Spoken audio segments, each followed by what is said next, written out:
Uşaqal olanda 93-cü ildə Şücaət yazıb ki, mənim ürəyimdir, mənim canımdır.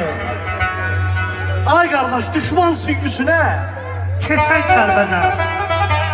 İndi ondan bundan qiymət gözləyir, aqili nadandan seçən Kəlbəcər. Tər-tər qəmli-qəmli, axa, sızıldar, dağlar gözlərini sıxıb sızıldar. Əmoğlum dağılmış evlərə baxar, sızıldar. Zəhər için əsir düşən Kəlbəcər. Şücaət, neyləyək? Bax belə baxdır. Darıxma, hər şeyi həll edən vaxtdır. Bir gün gülə-gülə qaydacaqdır. Ağlaya-ağlaya köçən Kəlbəcər. Qardaş, səni kimi oğlanların, qazilərimizin sayəsində Kəlbəcərimiz, Laçınımız, Şuşamız, Ağdamımız, Zəngilanımız büyük. Yani düşman taftağında değil, Azerbaycan'ın bütövlüğündedir, Azerbaycan'ın torpağındadır.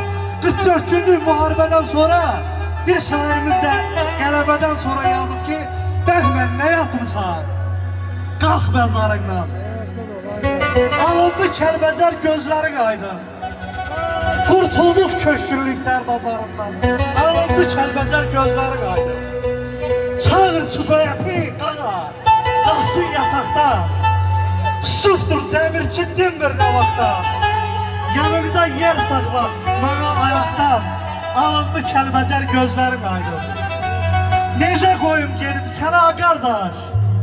Sensiz kan ağlayar her kaya kardeş. Yanımda dayanıp sevineydin kaş. Alındı Kəlbəcər gözlerim aydın. Ziyendin sen gören ziyendin değil. Gemçeksiz dağları döymeyir beyil.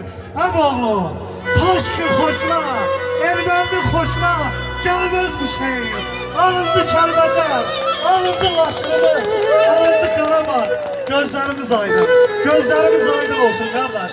Allah bayrağımızı hər zaman bayraqlar yanında uca eləsin. Sizi kimi oğlanları o yarasına qurban olun. O döyüşdə canını qurban eləyən o qollarınıza, əllərinizə qurban olun. Düğünləri toyda, mağarda, ürəklə, qeyrətlə, şadlıq eləyib şadlarlıqsa, onu şəhidlərimizin, siz qazilərimizin sayəsindədir. Eşq olsun Azərbaycan ordusuna, Azərbaycana, Qarabağ Azərbaycandır. Nadir bəli, götürüb qadına. Allah ömrünü uzun eləsin. Hər istəyət varsan, Allah sağ olun. Çok hoş gelmişsiniz.